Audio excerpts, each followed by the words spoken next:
Sometimes blindness isn't just about our eyes.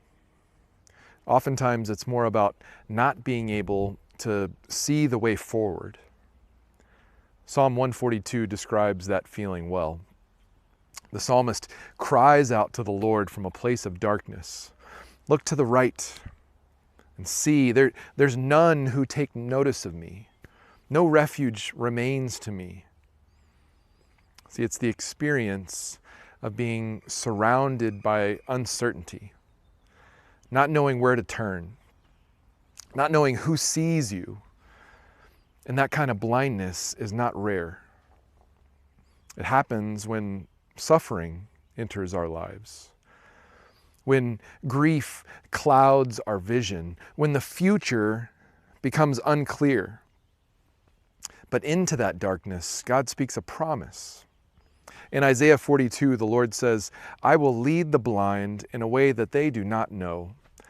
In paths that they have not known, I will guide them.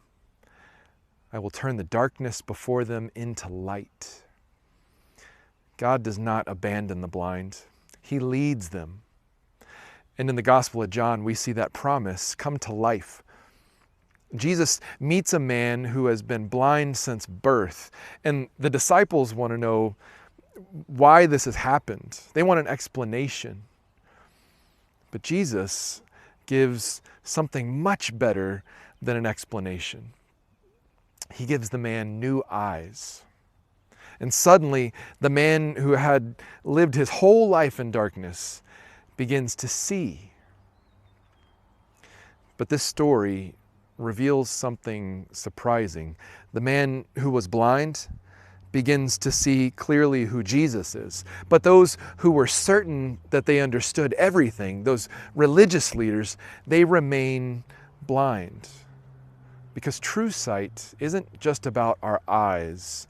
True sight is seeing Jesus, seeing the one who comes to meet us in our darkness, the one who opens our eyes to the mercy of God.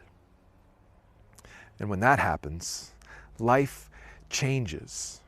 See, Paul says in Ephesians, once you were darkness, but now you are light in the Lord.